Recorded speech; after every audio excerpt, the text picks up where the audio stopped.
और तुम कहते हो एक एक अदा महफूज।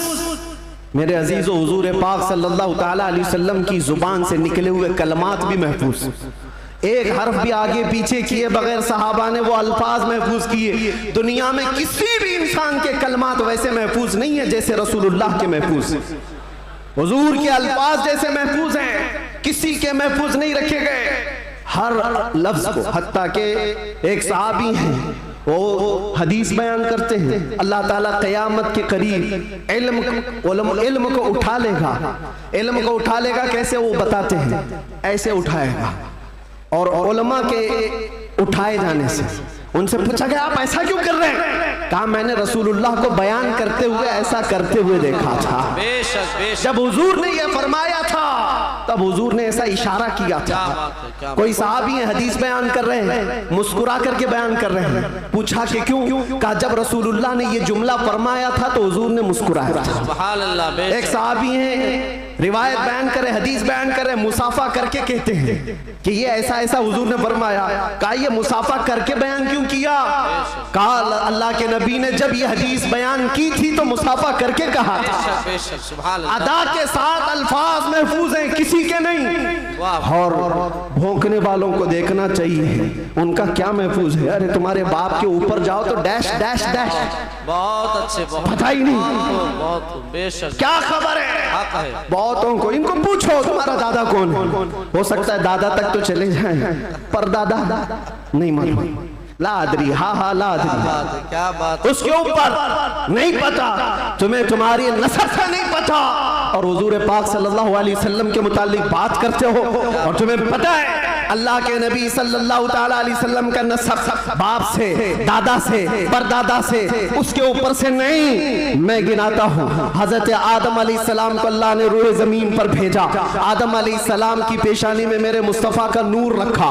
आदम अलैहिस्सलाम की पेशानी से नूर मुस्तफ़ा मुंतकिल होकर उनके बेटे हजरत शीस अलैहिस्सलाम के पास आया। हजरत शीस अलैहिस्सलाम के बेटे थे यानिश, उनके पास आया। यानिश से कैनन में आया, कैनन से महलाइल में आया, महलाइल से यरद में आया, यरद से इदरीस अलैहिस्सलाम की पेशानी में मेरे मुस्तफ़ा का नूर आया। इदरीस अलैहिस्सलाम से लामिक में आया, लामिक से हजरत नूह अलैहिस्सलाम की पेशानी में आया। हजरत नूह अलैहिस्सलाम से उनके बेटे थे साम, उनके पास ये नूर मुस्तफ़ा आया। साम से अरफक्षज में आया, अरफक्षज से शालिख में आया, शालिख से ऐबर में आया, ऐबर से फालिख में आया, फालिख से राऊ में आया, राऊ से सारूह, सारूह में आया, सारूह से राहू में, राहू से नाहूर में, नाहूर से तारुह में और तारुह से सैयदना इब्राहीम अलैहिस्सलाम में मेरे नबी का नूर आया है। ये मेरे आका का सफर बता रहा हूँ, नसब बता रहा हूँ। इब्राहीम अलैहिस्सलाम की पेशानी मुबारका से ये नूर मुंतकिल होते हुए सैयदना इस्माइल अलैहिस्सलाम के पास आया। उनके बेटे थे नाबत, नाबत से यशजब में आया, यशजब से यारब में, यारब से तैरह में, तैरह से मुक़व्विम में, मुक़व्विम से उदद में, उदद से अदनान में, अदनान से माद में, माद से नज़ार में, नज़ार से मुदर में, मुदर से इलियास में, इलियास से मुदरिका में, मुदरिका से खुज़ैमा में, खुज़ैमा से किनाना में, किनाना से नदर में, नदर से मालिक में, मालिक से फहर में, फहर से गालिब में, गालिब से लुई में, लुई से काब में, काब से मुर्रा में, मुर्रा से किलाब में, किलाब से कुसई में आया, कुसई से अब्द मुनाफ में आया, अब्द मुनाफ से सैयदना हाशिम में आया, सैयदना हाशिम से सैयदना अब्दुल मुत्तलिब में आया, सैयदना अब्दुल मुत्तलिब से सैयदना अब्दुल्लाह में आया, सैयदना अब्दुल्लाह से बीबी आमिना के पेट में आया और 12 रबीउल अव्वल 20 अप्रैल को इस दुनिया में वजूद पजीर हुआ। नारे तकबीर, नारे रिसालत, आमदे मुस्तफा, आमदे मुस्तफा, आलमी यौमे दुरूद, अल्लाह मुफ्ती साहब क़िबला, जिसके दादा का नाम पता ना हो वो इतने लंबे शजरे पर सवाल उठा है, जिसका हर बाब महफूज। कुरान कहता है वह तक़ल्लुबुका फ़ी साजिदीन। मैं उनसे भी कहता हूँ जो दिल में बुग़्ज़ व अदावत रखते हैं और चेहरे पर मुसलमान बने फिरते हैं। मेरे आका को कहते हैं उनके माँ बाप काफिर थे, ये आज भी किताबों में लिख मारते हैं। इनको हुजूर पाक सल्लल्लाहु अलैहि वसल्लम के वालिदैन पर भी सवाल है। वालिदैन करीमैन। इमाम जलालुद्दीन सुयूती रहमतुल्लाहि ताला अलैह ने पूरी किताब लिखी है अत्तादीम वल मिन्ना फी अन्ना अबवै रसूलिल्लाहि फिल जन्नह। हुजूर पाक सल्लल्लाहु ताला अलैहि वसल्लम के वालिदैन का ईमान साबित करते हुए पूरी किताब उन्होंने लिखी है। और मैं ये अर्ज करता हूँ मेरे अजीजों, कुरान कहता है ऐ नबी हमने आपको हमेशा सजदा करने वालों में रखा है। वो तक़ल्लुबका फिस साजिदीन, सजदा करने वालों में आपको मुंतकिल किया है। और अल्लाह के नबी सल्लल्लाहु अलैहि वसल्लम फरमाते इन्नल्लाह खलक़ल खल्क़ फजअलनी मिन खैरिहिम। अल्लाह ने पूरी मखलूक को पैदा किया और मखलूक में जो सबसे बेहतर थे अल्लाह ने उसमें मुझे पैदा किया। सुभान अल्लाह। जो सबसे बेहतरीन खानदान था उसमें हुजूर को पैदा किया, जो सबसे बेहतरीन घर था हुजूर को उसमें पैदा किया। रसूल पाक सल्लल्लाहु ताला अलैहि वसल्लम के नसब के सिलसिले में मेरे अजीजों यहाँ बहुत तवील गुफ्तगू करना नहीं है, आज मौलूद मुस्तफ़ा है इसलिए शजरे मुस्तफ़ा मैंने अर्ज किया। और मेरा ये विजदान है हुजूर के आबा व अजदाद आदम अलैहिस्सलाम तक ये जो मैंने बयान किया, इब्राहीम अलैहिस्सलाम से लेकर के ऊपर तक, बल्कि अदनान से ऊपर तक, उनमें अगरचे रिवायात में इख्तिलाफ है, लेकिन मैंने जो सही सीरत मुस्तफ़ा की किताब सीरत इब्न हिशाम में मौजूद वो शजरा आपके सामने रखा। शजरे और भी बहुत हो सकते हैं, मैंने आपके सामने बरकत के लिए रखा। और ये मेरा गुमान है कि इन नामों में अल्लाह इतनी बरकत अता फरमाता है कि साल भर तक अल्लाह हमें बलाओं से महफूज भी फरमाता है।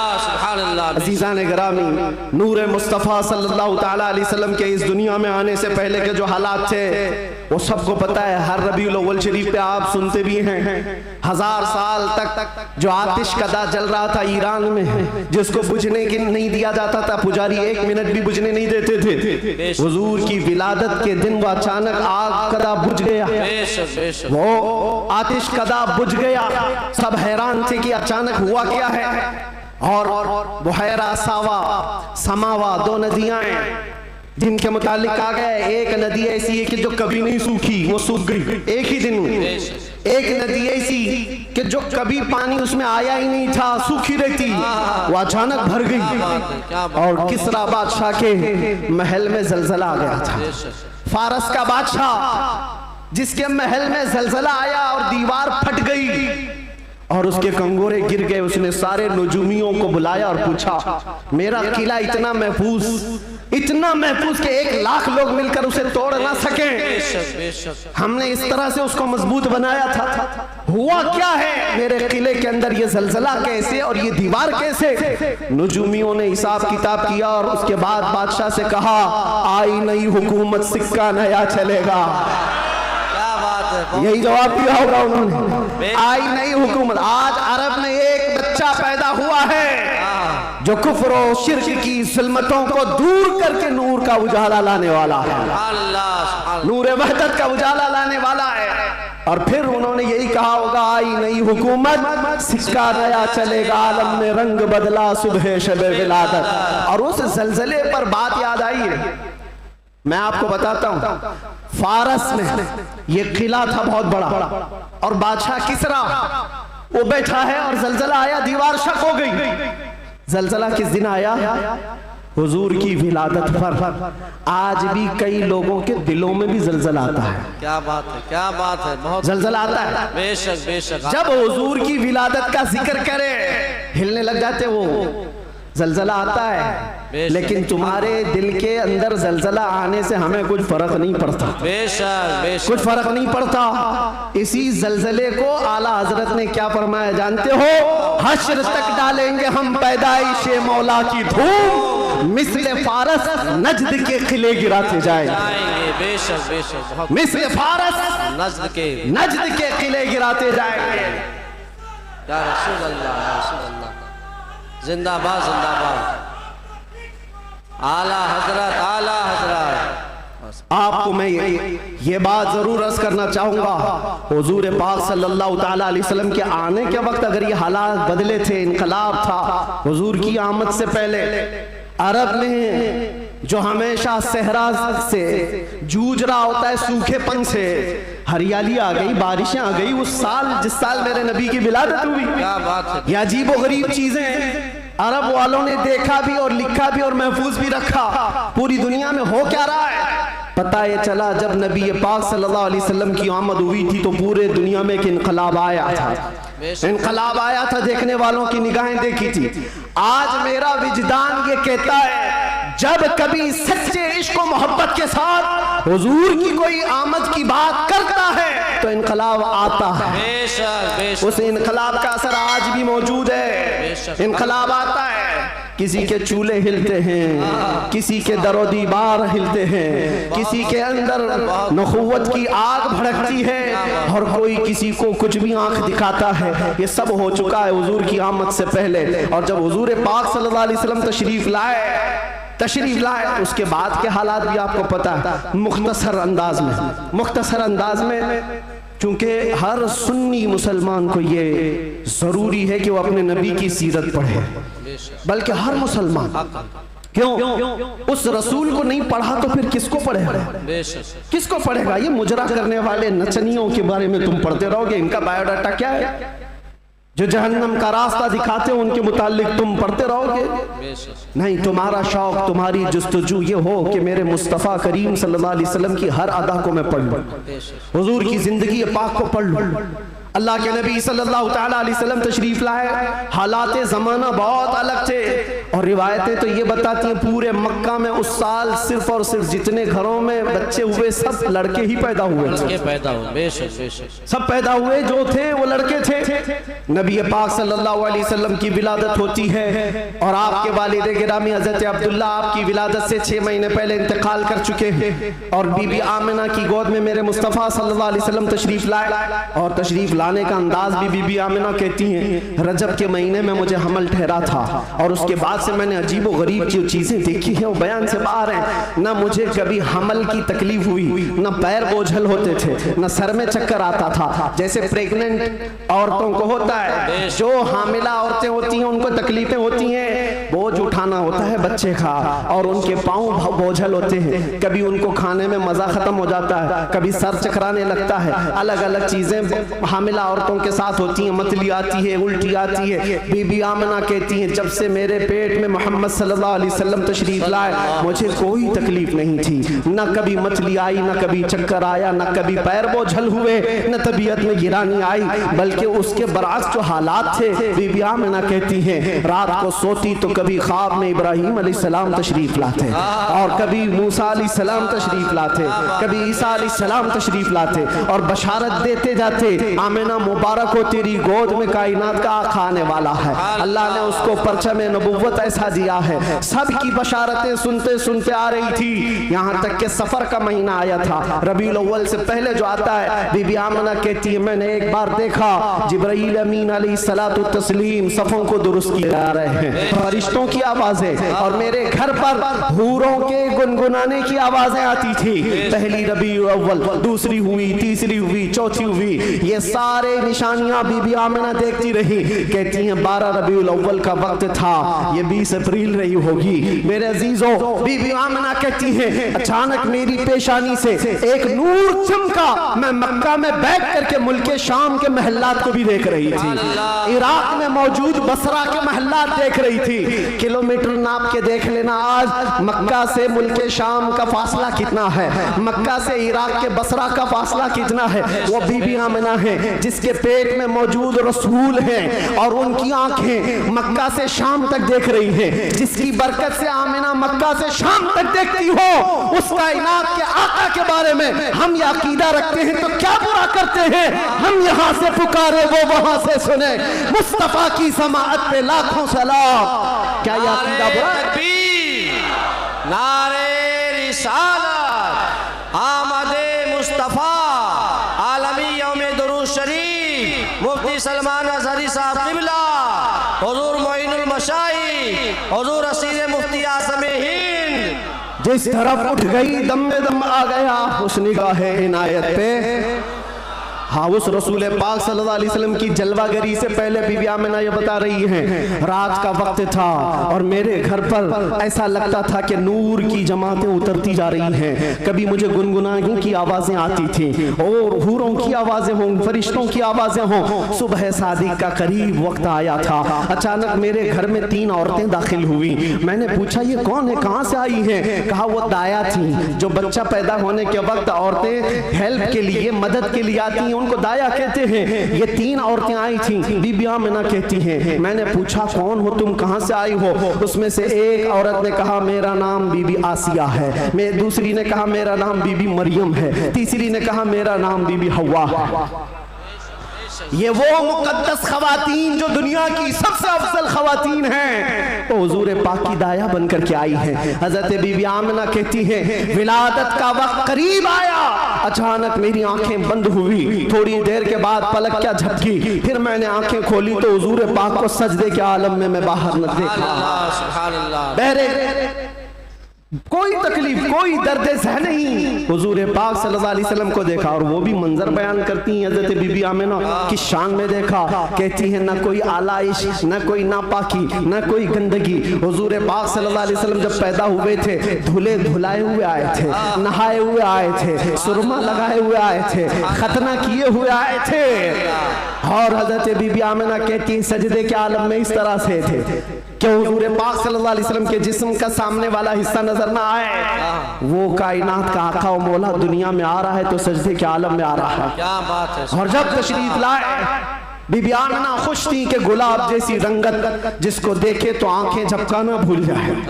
वो हुस्न जमाल का बादशाह दुनिया में आया है। तो बीबी आमिना कहती अचानक 3 फरिश्ते आए, 3 लोग आए। एक के हाथ में तश्त था, एक के हाथ में कुछ रुमाल थे, एक के हाथ में पानी था। और उन्होंने उठाया मेरे बच्चे को, तश्त पर रखा, पानी डाला और रेशम के लिबास में मलबूस किया और गायब हो गए, चले गए। हजरत बीबी आमिना कहती है मैं परेशान हो गई, अजनबी लोग आए और लेकर चले गए।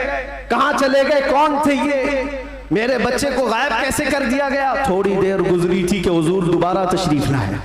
हजरत बीबी आमिना कहती हैं हमने पूछा ये कहाँ चले गए थे, कैसे? वो फरिश्तों ने कहा अल्लाह का हुक्म था माए कौसर और सलसबील से मुस्तफ़ा करीम को गुस्ल दिया जाए और जन्नती लिबास में मलबूस करके इनको ले जाया जाए। ले जाया जाए कहाँ पर? ये आने वाले फरिश्तों ने उठाया और जितनी कायनात रब ताला की बनी हुई है सारी कायनात की सैर कराई, हर जगह ये ऐलान करवाया फरिश्तों ने आई नहीं हुकूमत, सिक्का लिया चलेगा, आई नहीं हुकूमत, सिक्का लिया चलेगा। और उसके बाद सारे फरिश्तों में ऐलान, मलाए आला में ऐलान, सारे जिन्नात में, हैवानात में, हर दुनिया में ये ऐलान कर दिया गया कि हुजूर तशरीफ ला चुके हैं। क्यों ऐलान कर दिया गया? इसलिए कि वो हर आलम की रहमत हैं, किसी आलम में रह जाते वो हर आलम की रहमत हैं, किसी आलम में रह जाते ये उनकी मेहरबानी है कि ये आलम पसंद आया।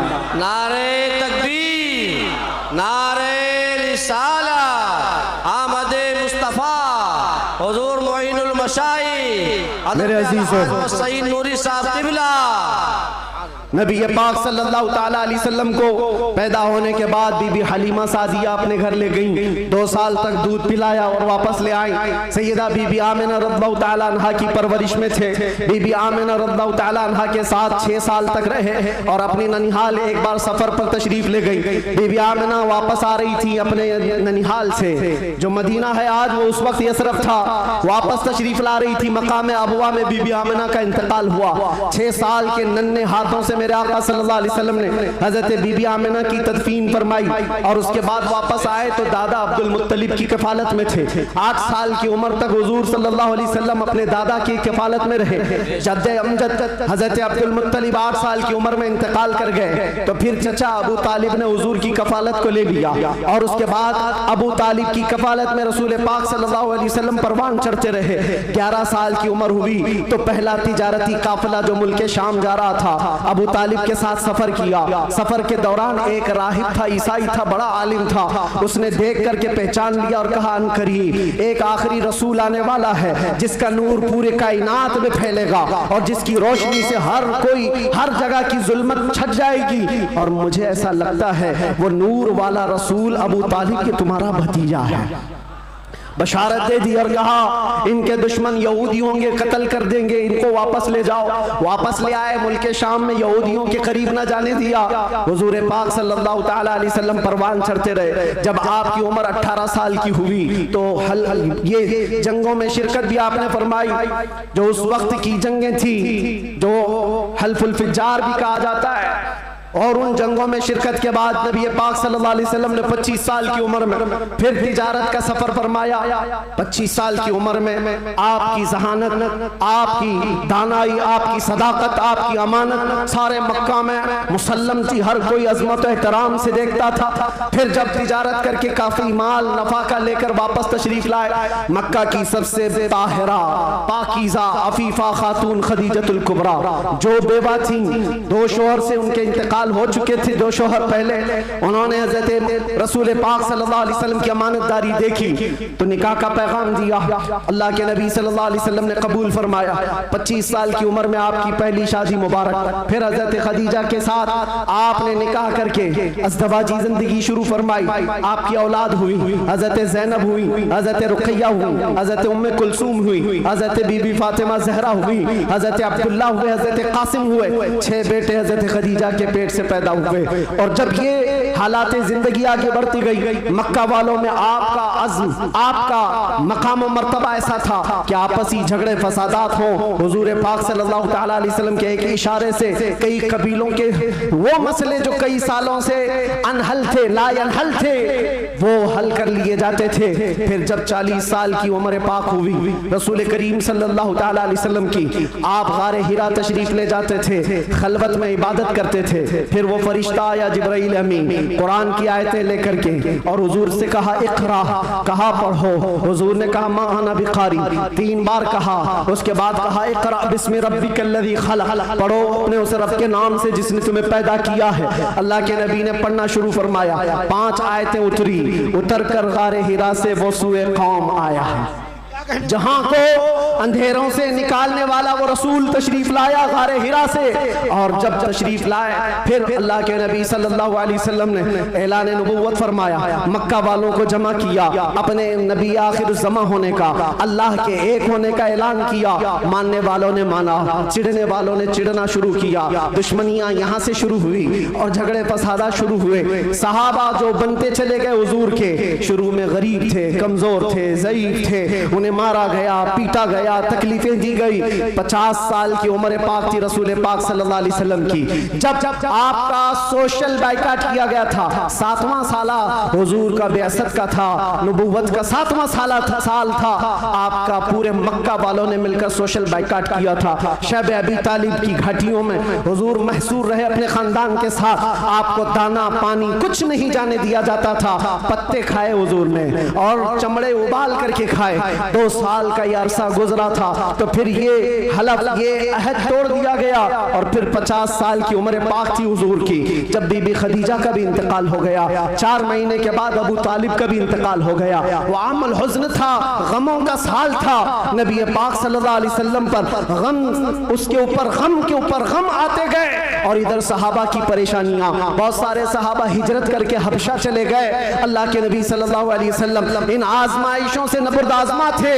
फिर मौला ने वो करम फरमाया जो पहले आपसे पहले किसी को नहीं किया था और क़यामत तक किसी को नहीं दिया जाएगा। जिब्राइल अमीन को भेजा, कहा जा जिब्राइल, मेरा रसूल कबीदा खातिर है, गमगीन है, उसे मक्का से उठा लाओ, जन्नतों का सैर कराकर मेराज के सफर पर लाओ।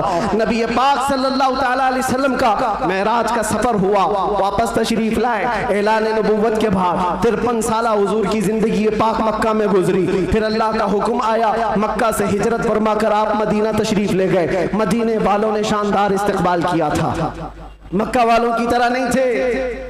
मदीने वालों ने शानदार इस्तकबाल किया था। हुजूर का 9 दिन तक उन्होंने इंतजार किया था। आज जो मौलूद में हुजूर के जिक्र का इंतजार करते हो ऐ सुन्नियों, ये मदनी जिंदगी का अक्स है, ये मदीने वालों की सुन्नत है। बहुत सारे लोग ये कहते हैं ना हुजूर पैदा हुए थे तो मक्का में कोई ऐसी खुशियां, ऐसी मीलाद थोड़ी ना मनाई गई थी, तुम लोग क्यों मनाते हो सुन्नियों? उनसे ये कहो मक्का में जब हुजूर पैदा हुए थे तो सब काफिर ही काफिर थे, काफिर ही काफिर थे। हाँ, बीबी आमिना हज़रत अब्दुल मुत्तलिब को छोड़कर बात कर रहा हूँ। उस वक्त खुशियां मनाई बीबी आमिना ने भी, हज़रत अब्दुल मुत्तलिब ने भी। हाँ, सवाल करना है तो ये सवाल करो, जब हुजूर ने ऐलान किया था अपने नबूवत का और 13 साल बाद जब मदीने आए थे तो मदीने वालों ने खुशियां क्यों नहीं मनाई? ये पूछना है तो पूछो, हम तुम्हें तारीख की हर किताब खोलकर सन्नाटेदार थप्पड़ मार करके भी बताएंगे। वो बनु नज्जार की बच्चियां जो पढ़ती थी, आज भी हर मस्जिद से आवाज आती है, तला अल बद्रु अलैना मिन खनियातिल वदाई वजबत शुक्र अलैना मा दआ लिल्लाहि दाई। वो बच्चियां क्या कहती थी? ये दफ बजा बजा कर हुजूर का इस्तकबाल करती थी। वो यूं कहती थी, अरे सनियतुल वदा की घाटियों से हम पर 14वीं का चांद आ गया है, अल्लाह की तरफ बुलाने वाला रसूल हमारे दरमियान आ गया है, हम सब पर अब शुक्र वाजिब हो गया है। ये मदीने वालों की खुशियां थी। मेरे अजीजों, पहला साल था, दूसरा साल, फिर जंगे बदर हुई, फिर उसके बाद 1 साल के बाद जंगे उहद हुई, फिर उसके 1 साल के बाद ग़ज़वा-ए खंदक हुआ, फिर ये जंगें होती रही। तकरीबन 17 जंगें हुजूर पाक सल्लल्लाहु अलैहि वसल्लम बनफ़्स नबी शरीफ फरमाए। ये 10 साल के अंदर उसमें कई अल्लाह के नबी सल्लल्लाहु अलैहि वसल्लम की ज़ौजियत से शरफ याब होने वाली ख़वातीन भी आई। हज़रत सौदा आई, हज़रत मैमूना आई, हज़रत उम्मे सलमा आई, हज़रत आयशा भी आई। ये 2 हिजरी की बात है। हजरत आयशा हुजूर पाक सल्लल्लाहु अलैहि वसल्लम की बारगाह में रुखसती लेकर के आई। हजरत आयशा, हजरत सौदा, हजरत उम्मे सलमा, हजरत हफ्सा आई, हजरत सफिया आई, हजरत जुवैरिया आई, हजरत आखिर में हजरत बीबी मैमूना आई और बीबी मारिया किप्तिया आई। उनके पेट से हुजूर पाक सल्लल्लाहु अलैहि वसल्लम के एक बेटे हजरत इब्राहिम भी पैदा हुए। ये 6 साल गुजरे थे। 7वां साल था जब नबी पाक सल्लल्लाहु अलैहि वसल्लम 1400 सहाबा के साथ मक्का तशरीफ ले जा रहे थे उम्रा के लिए। मक्का वालों ने रास्ता रोक दिया, परमिशन नहीं है।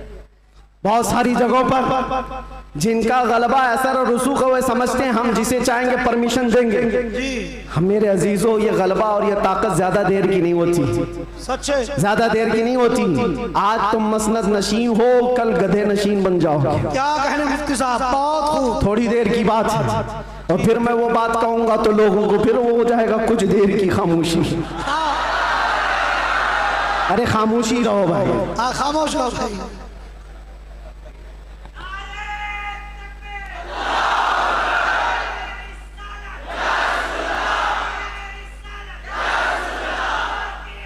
मैं सीरत अर्ज कर रहा हूँ हुजूर पाक की, और साथ ही मुअज़्ज़ज़ व मुअक्कर व मोहतरम हज़रतुल अल्लामा सैयद मोइन मियाँ साहब क़िबला भी यहाँ हैं। जिम्मेदार लोग हैं, इनके बहुत सारे मामलात भी हैं, लेकिन मैं आप सबको एतमाद में रखते हुए, इत्मीनान दिलाते हुए अर्ज करता हूँ कि इंशाअल्लाह अज़ीज़ ऐसा कोई जुमला नहीं होगा जो आप पर आफत बनेगी, कोई बला। और जाहिर सी बात है डिपार्टमेंट वाले सारे लोग ये परेशान होते, किसको बुलाया, किसको बुलाया। बहुत सारी जगहों पर ऐसा लगता है कोई ऊपर से कोई मखलूक आ रही है। बहुत सारी जगहों पर ये बात होती है। मैं उनको भी कहता हूँ, मियाँ मैं नॉर्मल साधारण सा आदमी हूँ, साधारण सा आदमी हूँ, फितना फसाद नहीं चाहता, जंगो जिदाल नहीं चाहता, लेकिन बात वही करता हूँ जो दिल में उतरती है, जो मेरे दिल पर लगती है वो बात अर्ज करता हूँ। और अगर ये जुर्म है तो फिर मैं ये कहूंगा कि इश्क अगर जुर्म है तो फांसी की सजा दी जाए। इश्क अगर जुर्म है तो फांसी की सजा दी जाए, दरे महबूब पे लेकिन ये सजा दी जाए। क्या कहने, क्या कहने, हम ये कहेंगे नारे तकबीर, नारे रिसालत, आलमी यौम दुरूद, रज़ा अकेडमी और नबी आखिरुज़्ज़मान सल्लल्लाहु तआला अलैहि वसल्लम 6ठी हिजरी को मदीने तैयबा से 1400 सहाबा को लेकर मक्का जा रहे थे। रास्ता रोक दिया, कहा उम्रा करने नहीं देंगे, जंग करने पर आ गए थे, लेकिन मेरे आका ने सुलह फरमाई। सहाबा कहते रहे कि हम सुलह नहीं करेंगे, इनसे जंग करेंगे, लेकिन अल्लाह के नबी फरमाते हैं मेरी निगाहें जो देख रही वो तुम्हारी निगाहें नहीं देख रही है। हुजूर ने सुलह फरमाया, 6 हिजरी को वापस आ गए, एहराम खोल लिया, रास्ते में हुदैबिया के मकाम पर मदीने तशरीफ लाए। ये सुलह मक्का वालों से टिक न पाई 1 साल से ज्यादा, और मुआहिदा टूट गया। दूसरे साल मेरे आका सल्लल्लाहु अलैहि वसल्लम 10,000 सहाबा के साथ मक्का तशरीफ लाए। अब कोई जंगो जिदाल नहीं, कत्लो किताल नहीं, लड़ने वालों में ताकत भी नहीं, कोई जमा होने को तैयार भी नहीं, सब बिखर चुके थे। और 10,000 सहाबा इस शान के साथ आए थे कि आवाजें गूंज रही थी। और फिर वो पहली अजान मस्जिद हरम में गूंजने लगी बिलाल हबशी की आवाज से। मक्का पाक किया गया, ताहिर किया गया, साफ किया गया। और फिर हुजूर पाक सल्लल्लाहु ताला अलैहि वसल्लम ने, बताता हूँ एक बात, ये मुझे बात बहुत अच्छी लगती है इसलिए अर्ज कर रहा हूँ। मैं जो कहता हूँ ना कुछ देर की खामोशी, वो इसीलिए कहता हूँ। हुजूर पाक सल्लल्लाहु अलैहि वसल्लम हिजरत करने से पहले एक बार खाने काबा के पास आए थे और हुजूर को खाने काबा के अंदर जाना था और दरवाजे की चाबी उस्मान बिन शैबा के पास थी। उस्मान गनी नहीं, ये उस्मान बिन शैबा दूसरे, उनके पास चाबी रहती थी, वो ईमान लाए हुए नहीं थे। हुजूर ने कहा चाबी दो, मुझे अंदर जाना है। कहा तुमको दूं, तुम दीन छोड़े हुए आदमी, हमारे आबा व अजदाद का दीन छोड़े हुए हो, तुमको चाबी हरगिज नहीं दूंगा। चाबी नहीं दिया, ना दरवाजा खोलने दिया। हुजूर ने फरमाया उस्मान याद रखो, याद रखो, एक दिन ये चाबी मेरे हाथ में होगी, मैं जिसे चाहूंगा अता करूंगा। इसी को हम कहते हैं कुछ देर की खामोशी है, सब्र करो, इंतजार करो, आज तुम्हारा गलबा है, चाबी तुम्हारे पास, तुम जिसे चाहो रोक दोगे। हुजूर ने फरमाया एक दिन मेरे हाथ में होगी। और उस्मान बिन शैबा कहते मैं उस वक्त इनकी बात को ऐसी ही समझा, उड़ती उड़ती बात, ये ऐसी एक बोलने वाली बात है, तमतराक में कही गई बात है। लेकिन कहते घर गया तो मुझे टेंशन भी होने लगा, मोहम्मद ने अब तक झूठ तो नहीं कहा, अगर कहा है तो कहीं ये बात सच न हो जाए। लेकिन वो कहते मेरा ये डर उस वक्त खत्म हो गया जब मोहम्मद सल्लल्लाहु अलैहि वसल्लम मक्का छोड़कर हिजरत करके चले गए मदीने। वो कहते हैं जो अपना घर भी नहीं बचा पाए, अपना वतन नहीं बचा पाए, वो कहां से मेरे हाथ से चाबी छीन पाएंगे, सब कुछ तो इनका खत्म हो गया, जा चुके। लेकिन उन्हें पता नहीं था सिर्फ 6 साल के बाद वापस वो रसूल तशरीफ ला गए। 7वीं हिजरी थी, 10,000 सहाबा के साथ जब नबी पाक सल्लल्लाहु अलैहि वसल्लम मक्का में तशरीफ लाए, मक्का में जब तशरीफ लाए तो अल्लाह के नबी सल्लल्लाहु अलैहि वसल्लम ये सहाबा के हुजूम के साथ जब आए, खाना काबा के पास गए हैं और जो कैदी थे, जो पकड़े गए थे उस वक्त, वो सब तो इसी तरह सर झुकाए आए हुए थे। ये सोच रहे थे आज तो पूरा बदला लिया जाएगा, बदर का भी, ओहद का भी, खंदक का भी, सारी जंगों में जितना ये नाचे थे सबका बदला ले लिया जाएगा। सब हाजिर थे। हुजूर पाक ऊपर चढ़ते हैं एक टीले पर, कहते हैं उस्मान बिन शैबा कहाँ है? आए हैं, चाबी लेके ही आए।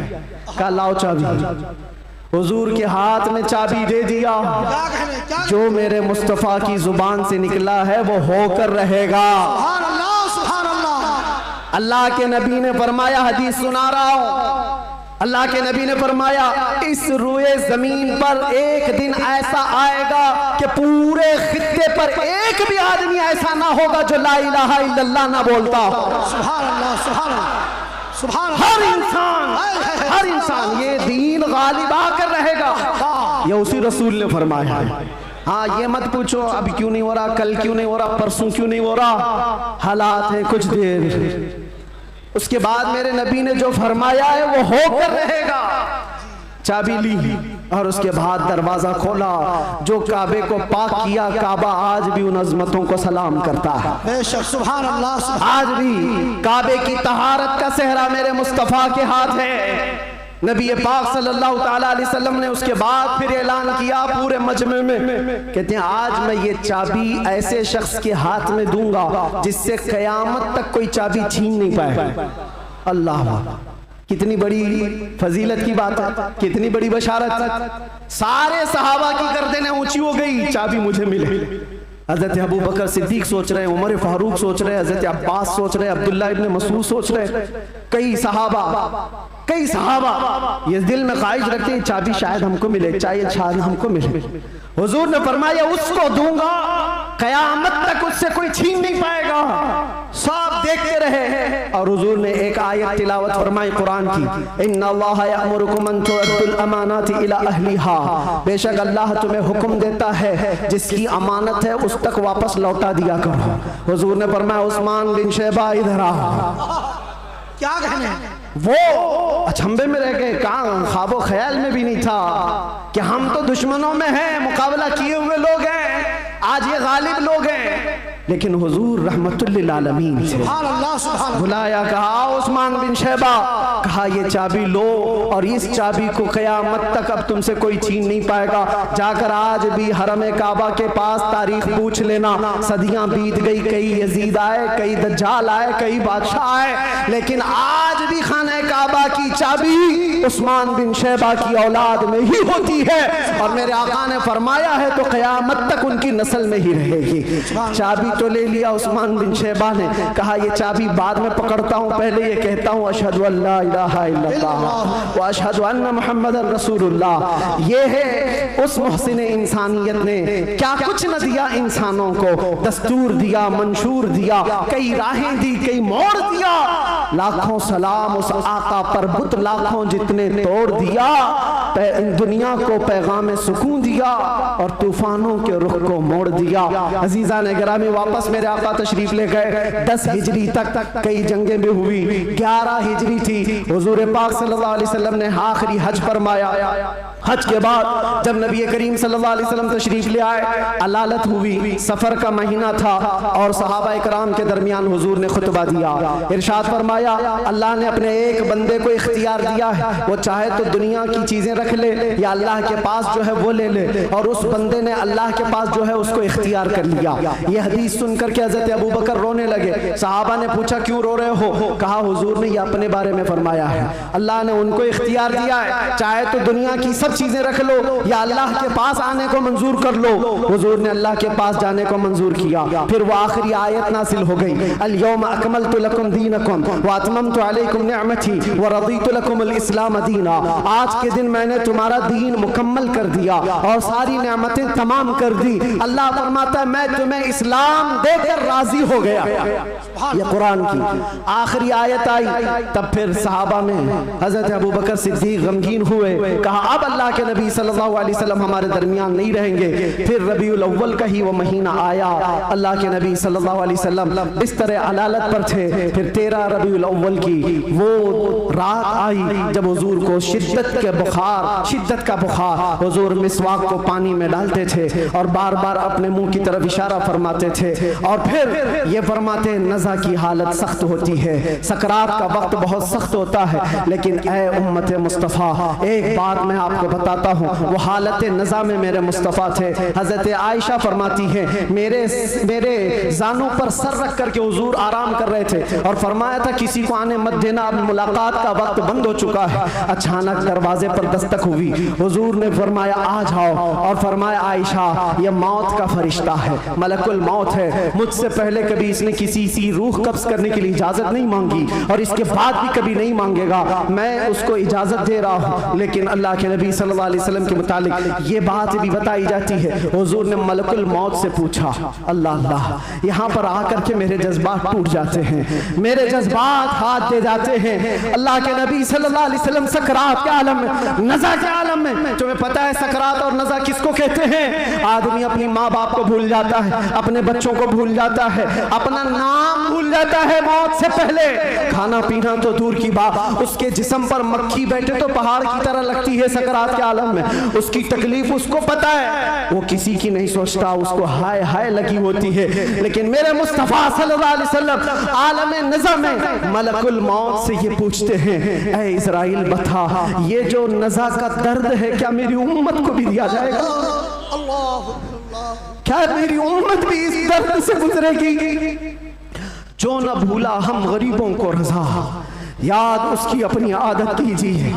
है गुलामों, तुम समझते हो हमारी बीमारियों और हमारे दर्दों का कोई और मावा मिल जाए जिसके दरवाजे पर हम जाकर हाथ फैलाते हैं इधर उधर दुनियादारों का, जिनकी जूतियां सीधी करते करते लोगों के बाल पक गए और मुश्किलात हल ना हो पाई? तुम्हें पता है हकीकत में हमारे दर्दों का अगर कोई एहसास कर सकता है तो सिर्फ आमिना का लाल। सुभान अल्लाह, सुभान अल्लाह। जो न भूला हम गरीबों को रज़ा, वो अपनी मौत से पहले अपनी उम्मत को याद कर रहे हैं और ये फरमा रहे हैं मेरी उम्मत को ये दर्द तो नहीं दिया जाएगा, ये तकलीफ से तो नहीं गुजरेगी। उम्मत के तलवों में कांटा भी चुभे तो हुजूर फरमाते उसका दर्द मुझे भी होता है। ऐ नौजवान, आज जिस तरह की जिंदगी तुमने गुजारनी शुरू की, यहाँ पर आकर मैं अपनी गुफ्तगू समेट रहा हूँ। मैंने मुख्तसरन पूरे हुजूर की सीरत बयान की। विलादत से लेकर ये वफात का दिन है। हजरत बीबी फातिमा आई, हुजूर उनके कान में कुछ कहे, वो रोने लग गई। फिर एक कान में कहा, वो मुस्कुराने लगी। बाद में उन्होंने बताया हजरत आयशा से कि बाबा ने मुझे ये कहा था कान में, फातिमा मैं अब जा रहा हूँ दुनिया से। मैं रो पड़ी। उसके बाद मेरे दूसरे कान में कहा, फातिमा मेरे खानदान में सबसे पहले तुम आकर के मिलोगी, मेरे बाद तुम्हारी मौत होगी। वो मौत का खौफ हर एक पर होता है, लेकिन बीबी फातिमा कहती है, सुनकर मैं हंस पड़ी कि है शबे गोर भी उसी गुल से मुलाकात की रात। हुजूर पाक सल्लल्लाहु अलैहि वसल्लम हजरत आयशा सिद्दीका के जानों पर सर रखकर आराम कर रहे थे। बात करते करते अचानक जुबान बंद हो गई। हजरत आयशा कहती है मेरा सीना भारी भारी सा लगा। मुझे अंदाजा नहीं था किसी की मौत इस तरह होती है। मैंने रूह निकलते किसी को देखा नहीं था। अल्लाह के नबी सल्लल्लाहु अलैहि वसल्लम इस दारे फानी से रहलत फरमा चुके थे। अचानक दरवाजे पर दस्तक हुई। अबू बकर सिद्दीक सबसे पहले दाखिल हुए। आए, हुजरे में पूछा, आयशा क्या है? कहा हुजूर पाक सल्लल्लाहु अलैहि वसल्लम पर बुखार शिद्दत का। हजरत अबू बकर आए, हाथ पकड़ा और बेइख्तियार उनकी हिचकियां निकल गई। पेशानी पर बोसा दिया और कहा, ऐ अल्लाह के नबी, इसके बाद अब दूसरी मौत नहीं आने वाली है और आप अपने रफीक आला के पास जा चुके थे। अल्लाह ताला ने जो आपके हिस्से में पैगाम देना रखा था वो आपने पूरा हक अदा फरमाया। अद्दैतल अमानत व नसहतल उम्मत व बल्लगतर रिसालत या रसूल अल्लाह। हजरत अबू बकर सिद्दीक की आवाज़ सुनकर हजरत आयशा रोने लगी। उसके बाद उन्हें एहसास हुआ कि अल्लाह के नबी अब इस दुनिया में नहीं रहे। बाहर सहाबा को हजरत अबू बकर ने जैसे ही ऐलान किया, वो गम के मारों का हाल क्या था जो नबी पाक को एक आन के लिए भी दूर बर्दाश्त नहीं कर पाते थे। वो मौत की खबर कहाँ सुनते हैं। हजरत उस्मान पत्थर की तरह बने हुए थे, उनको कोई काटता भी था एहसास नहीं होता। हजरत उमर फारूक अपने हाथ में तलवार लेकर मदीने वालों को कहते थे, कसम खुदा की अगर किसी ने कह दिया मेरे नबी का इंतकाल हुआ, मैं उसकी गर्दन मार दूंगा। मेरे नबी का इंतकाल नहीं हुआ, अपने रब से मिलने गए, वापस आने वाले हैं। ये शिद्दत मोहब्बत के अल्फाज थे। सहाबा बेचैन थे, बेकरार थे, लेकिन हिकमत मौला यही थी, मौत तो आनी है, हर एक को आनी है, क़ज़ा तो आनी है। अंबिया को फकत इतनी कि आनी है, अजल तो आनी है, एक आन के लिए है। नबी पाक सल्लल्लाहु ताला अलैहि वसल्लम को सहाबा ने गमों के पहाड़ के साथ तदफीन फरमाया और इस उम्मत का बेड़ा लेकर चलने वाले सिद्दीक़ अकबर थे। मिशन को उठाया और हम तक ये जो दीन पहुंचा, सहाबा की वो मेहनत कश, वो जिंदगी पाक इस्तिक़लाल के साथ मुसीबतों से लड़ते हुए, तकलीफों से नबुर्दाज़मा होते हुए दीन यहाँ तक पहुंचा दिया। अब मैं तुमसे सवाल करता हूँ, आज मुस्तफ़ा की सीरत सुनने आए हो, आज हुजूर की मौलूद में आए हो, जो रसूल तुमसे इतना प्यार करे कि बिस्तर को छोड़कर खड़े हो जाए। आयशा फरमाती है बिजली कड़कती थी तो हुजूर बाहर निकल जाते, अबर छाता तो हुजूर घर से बाहर चले जाते और ये कहते मुझे अंदेशा होता है कहीं ये बिजली मेरी उम्मत पर अजाब ना जाए, ये अबर कहीं मेरी उम्मत पर अजाब बनकर तारी ना हो जाए। हुजूर इस्तिग़फ़ार करते करते सुबह कर जाते थे, नमाजों के लिए खड़े होते। आयशा कहती आप मासूम हैं, सैयदुल मासूमीन हैं, आप क्यों इतनी इबादत करते हैं? मेरे आका फरमाते मेरी उम्मत के लिए करता हूँ, मेरी उम्मत बेखबर है, वो मुझे नहीं पहचानती। अल्लाह के नबी सल्लल्लाहु अलैहि वसल्लम को कब्र अनवर में रखा गया। सहाबी रसूल फरमाते हजरत अली भी उतारने वालों में से थे। लब हुजूर के कब्र में भी हिल रहे थे, कान लगा करके सुना तो ये अल्फाज थे, रब्बिग़फ़िर ली उम्मती फ़इन्नहुम ला यअलमून।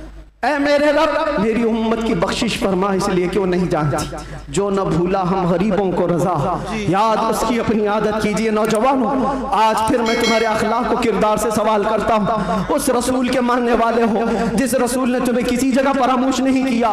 दुआओं में, मेराज के सफर में, कब्र में, अपने बिस्तर में, अपनी जलवतगाह में, अपनी खलवतगाह में, हर जगह जंगों में तुम्हारे लिए, जो पेट पर पत्थर बांधे तुम्हारे लिए, तलवारें उठाई तुम्हारे लिए, दंदाले मुबारक शहीद शहीद करवाए तुम्हारे लिए, अमीर हमजा का चबाया हुआ कलेजा देखा तुम्हारे लिए, हसनैन करीमैन के जो खानदान के टुकड़े टुकड़े हुए रसूलुल्लाह के घराने के, किसके लिए? इस उम्मत के लिए पैगाम इस्लाम पहुंच जाए, पैगाम दीन पूरी कायनात में पहुंच जाए। मगर अफसोस इस बात का होता है, इस नौजवान को देखकर जब शराब की बोतल उठाता है, ताश के पत्तों के अड्डों पर बैठता है, नशा अपने मुंह में लगाता है, फिर सोच सोच करके दिल मरने लगता है। क्या ये उस रसूल की उम्मत है जिसके तलवों में कांटा चुभना भी हुजूर को बर्दाश्त नहीं है? हुजूर इससे इतनी प्यार, इतना प्यार करते हैं, इतनी मोहब्बत करते हैं, और ये रात भर अय्याशियों में गुजार रहा है, ये ताश के पत्तों में और शराब की बोतलों पर अपनी रातें गुजारता है। ऐ नौजवानों, कब तुम वापस आओगे उस रसूल पाक की बारगाह में? आज भी उस गुंबदे खजरा की छांव में कोई ये नहीं कह सकता कि जगह कम हो गई, करोड़ों आए उस दामन मुस्तफा में सब बस जाएंगे। आने की देर है, आने की देर है। हमने देखा है जब जब मेरे मुस्तफा से करीब कोई हुआ है, मैंने अपनी जिंदगी पाक को देखा, जब मुसीबतें ज्यादा होती थी, जब मुश्किलें हल ना होने के काबिल लगती थी, जेल के सलाखों के पीछे भी मेरे गम की दवा अगर कोई चीज थी तो वो मुस्तफा को याद करना था। रात भर सलाखों को पकड़ करके याद करता, कोई एक रात ऐसी नहीं आई जिसमें मेरे मुस्तफा ने नवाजा ना हो। आता है फकीरों पे उन्हें प्यार कुछ ऐसा, खुद भीग दे और खुद कहे मंगते का भला हो। हम तो माइल बकरम है, कोई साइल ही नहीं। यहाँ हालात ये हैं, उन बच्चियों को देखो जिनके दुपट्टे हट गए, जिनके चेहरे बेनकाब हैं, आज बाजारों की जीनत वो बने हुए हैं, अय्याशियों की जीनत तुम्हें बनाया गया है। तुम्हारे मोहल्लों में नशा बिकता है, तुम नशा करते हो, तुम नशा के डीलर हो। क्यों दुनिया में ये नाम अपना बनाया? कुरान में तो तुमको अल्लाह ने खैर उम्मत कहा, मेरे नबी की उम्मत है, मेरे नबी की उम्मत है, बख्शिश का सहरा तुम्हारे सर पर है, तुम्हें उम्मत वसत कहा गया है। नौजवानों उठो, वो वरना हश्र न होगा फिर कभी, दौड़ो के जमाना चाल अपनी चल गया। एक इलाज तुम्हें दे जाता हूँ, आज यौम दुरूद के तौर पर मनाया जा रहा है। मैं तो सोच करके आया था कि दुरूद पाक पर कुछ बोलूं, लेकिन मेरे नबी की जिंदगी को शुरू किया जो खत्म कभी नहीं होने वाली है। दुरूद पर सिर्फ इतना कहूंगा, अल्लाह के नबी सल्लल्लाहु अलैहि वसल्लम ने फरमाया, अब्दुल्ला इब्न अब्बास की रिवायत है और अल-मुअज्जमुल औसत लित-तबरानी में ये रिवायत मौजूद है। अल्लाह के नबी फरमाते हैं, जो जुमा की रात को 2 रकात नमाज अदा किया और 1000 बार दुरूद पढ़ा, अगले जुमा से पहले मैं उसे अपनी जियारत का शरफ अता करूंगा। सुभान अल्लाह, सुभान अल्लाह। ये दुरूदों के जरिए से तुम अपनी जिंदगी को बदल सकते हो। उठो, अपने जुबान पर चर्चे ले आओ, इसलिए कि जो बंदा जिससे मोहब्बत करता है उसका चर्चा ज्यादा करता है। जो चर्चा ज्यादा करेगा, एक बात मैं आपको बताऊं, सुबह उठा, शाम में उठा, जहां बैठा, जहां खड़ा हुआ, दुरूद पाक पढ़ता रहा, अल्लाहुम्मा सल्ली अला सय्यिदिना मुहम्मद व अला आलिहि व अस्हाबिहि व बारिक वसल्लिम। ये बार बार पढ़ता रहा, कोई भी दुरूद जो उसे याद रहा। फरमाया गया है, इंसान को जागते हुए जो बात बार बार कहने की आदत है, नींद में भी वही बात करता है, या नींद से उसे झिझोड़ कर उठा दिया जाए वही बात करता है। अगर तुम्हारी जुबानों पर दुरूद पाक के नगमे चल पड़े, आदत हो गई, एक दिन तुम्हारा भी डोला उठाया जाएगा, लाशा उठाकर कब्र में दफन करके आ जाएंगे। और ये गहरी नींद ऐसी है, इसको उठाने के लिए तो मुनकर नकीर ही आते हैं। जब वो झिझोड़ कर उठाएंगे, जिंदगी में जो कसरत से बोलते थे, मौत के उठने के बाद भी वही बोलते हुए उठोगे। अगर तुम्हारे ज़बानों पर दुरूदों का नगमा होगा, मुनकर नकीर तो वो ये कहेंगे, जिसको हम पूछने आए थे वो दुरूद के जरिए सब कुछ बता चुका, सुभान अल्लाह, सब कुछ बता चुका है। अगर नबी का नाम पहले ले लिया है तो सारे मसले हल है। क्यों? पता है कब्र में 3 सवालात होने जी, कब्र में 3 सवालात होने वाले हैं। मन रब्बुका मा दीनुका, ये 2 सवाल पहले, तेरा रब कौन है, तेरा दीन क्या है। इसमें बहुत सारे पास हो जाएंगे, बोल लेंगे मेरा रब अल्लाह है, मेरा दीन इस्लाम। सबसे अहम सवाल तो यही है जिस पे आके बहुत अटकेंगे, मा कुंत तक़ूलु फी हक़्क़ि हाज़ा रजुल। हुजूर को दिखाकर पूछेंगे इनके बारे में क्या कहता था। फर्क देखो, तवज्जो, आखिरी बात करने आ रहा हूं, तवज्जो। 2 सवालों में फरिश्तों ने कहा, तेरा दीन, तेरा रब कौन, क्या था पूछा फरिश्ते, तेरा रब कौन था नहीं, तेरा रब कौन है, वहां कौन है वही बता। और फिर तेरा दीन क्या था नहीं पूछ रहे फरिश्ते, तेरा दीन क्या है। 2 सवालों में तो फरिश्तों ने पूछा तेरा रब कौन है, तेरा दीन क्या है, लेकिन हुजूर की बात जब आई तो पूछते इनके बारे में क्या कहता था। क्या कहने? ये मत बोल अब क्या कहता है, अब तो हर कोई कहेगा। देख लिया जो जलाले मोहम्मदी को, जमाले मोहम्मदी को तो हर कोई पुकारे। फरिश्ते कहते ये नहीं, मा कुंत तक़ूल, पहले क्या कहता था वो बता। अपोजिशन वाले सब हा ला अदरी कहेंगे, नहीं मालूम नहीं। आज क्या कहता वो तो बोल सकता हूं, ये मोहम्मद है, अल्लाह के रसूल है। नहीं, फरिश्ते कहेंगे दुनिया में क्या कहता था वो बोल। इसीलिए मेरे अजीजों, सुन्नी सहीउल अकीदा मचल कर कहेगा फरिश्तों से, अब तो पाए नाज से फरिश्तों क्यों उठूं, मर के पहुंचा हूं यहाँ इस दिलरुबा के वास्ते। तुम कहते हो क्या कहता था, दुनिया में क्या कहता था, मैं वो सुन्नी हूं जमीले, कादरी मरने के बाद मेरा लाशा भी कहेगा, सलाम। और सुन्नी तो यही कहेगा, फरिश्ते उठाएंगे कब्र में क्या कहता था। अगर पूछते हो तो हम सच सच बोलेंगे, कुछ भी झूठ नहीं बोलेंगे। हम तो इनको कहते थे सरवर कहूं कि मालिको मौला कहूं तुझे, बागे खलील का गुले ज़ैबा कहूं तुझे, अल्लाह रे तेरे जिसमें मुनव्वर की ताबिशें, ऐ जाने जाम जाने तजल्ला कहूं तुझे, तेरे तो वस्फ़ ऐबे तनाही से हैं बरी, हैरान हूं मेरे शाह में। क्या क्या कहते थे सब बताओ, लेकिन रज़ा ने खत्म सुखन इस पे कर दिया। खालिक का बंदा खल्क का सब याद करके जाओ, कब्र में फरिश्ते पूछेंगे तो क्या क्या कहना है। मैं बोलूंगा हाँ मैं ये कहता था, सबसे आला वो औला, सबसे बाला वो औला, हमारा नबी बुझ गई जिसके आगे सभी मशालें, शम्मा वो लेकर आया हमारा नबी, खल्क से औलिया, औलिया से रसूल, और रसूलों से आला। करनों बदलो रसूलों की होती रही, चांद बदली का निकला, सब चमक वाले उजलों में चमका किए, अंधे शीशों में चमका है वो जाने मसीहा। अरे गमज़दों को दीजिए मुज़्दा दीजिए कि है रज़ा, बेकसों का सहारा। और एक बात यहाँ के लिए, सारे जितने कीड़े मकोड़े कान खोल कर सुन ले, सुन्नी क्या कहते हैं। तुमसे आस भी नहीं रखते, पास भी नहीं रखते, हम कोई उम्मीद भी नहीं रखते। हमारा मानना ये है कौन देता है, देने को मुंह चाहिए, अरे देने वाला है सच्चा हमारा नबी। लब्बैक या रसूल अल्लाह, लब्बैक या रसूल अल्लाह, लब्बैक या रसूल अल्लाह। बस इस बात पर मेरी गुफ्तगू का इख्तिताम है। सुन्नियों, जमे रहो, डटे रहो और डाकुओं से बचे रहो, अपना ईमान संभाले रहो। रहसन बहुत घूम रहे हैं और यहाँ के इस इलाके के लिए खास पैगाम है। आपसे अभी नाज़िम ने पूछा कौन सी मस्जिद है ये, बिलाल मस्जिद, सुन्नी बिलाल मस्जिद। क्या है? सुन्नी बिलाल मस्जिद, जिसके लिए कायदे अहले सुन्नत, कायदुल उलमा, मुईनुल मशाइख वल मिल्ला हज़रत सैयद मोइन मियां साहब बहुत सारी जावेदानी पेश कर चुके, बहुत सारे मेहनत कश कामों के साथ इस डेरे को लेकर चल रहे हैं। और आप सब खड़े रहेंगे सुन्नियत की खातिर, हुजूर पाक की अजमत और हुर्मत की खातिर हमेशा खड़े रहेंगे। मस्जिद की हिफाजत भी करो, अपने इश्क की हिफाजत भी करो।